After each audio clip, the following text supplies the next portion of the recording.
Okay, so now we're in the debridement room. When you give a tour of CleanSpa, you should always show the debridement room and make mention of the fact that we have another powerful Class 4 burst mode laser in this room, as well as the room is prepared and ventilated for proper debridement of thick nails, which helps keep CleanSpa clean. The floor pedal should be at the bottom here. And if you find that you don't have a lot of room to work, you're welcome to unplug this laser and move it into the hallway and out of the way. But at this point, we haven't had too much of a problem working on patients from this vantage point.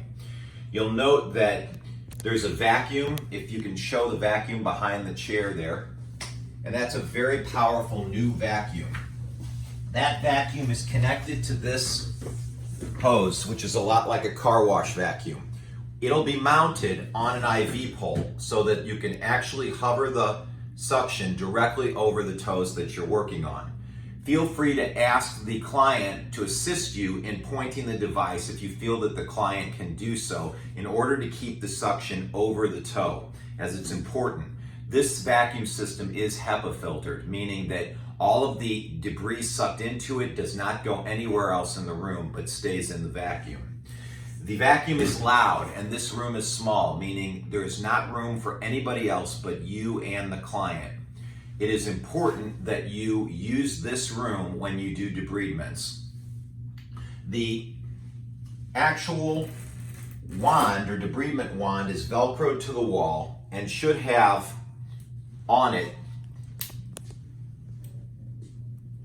a cylinder, a sanding cylinder. If you do not see a fresh sanding cylinder on the wand, please go to sterilization and pull one from the sterilizer. There should be one with a fresh sanding disc on it in the sterilization tray.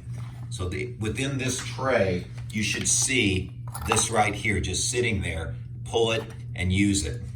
These are the replacement bands if you find that this is worn down, but we usually keep fresh sanding cylinders in the tray. Use gloves when you do the debridements. Put the cylinder in the unit and you turn to lock this in place.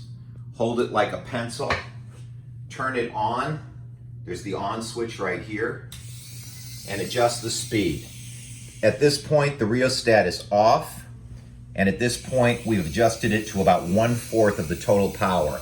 That's really about all you'll need to do debridements. So if you notice, and we'll mark the rheostat, we're not actually using very much speed here. The point is, you want to be able to grind the nails comfortably and at a speed that has the right amount of torque.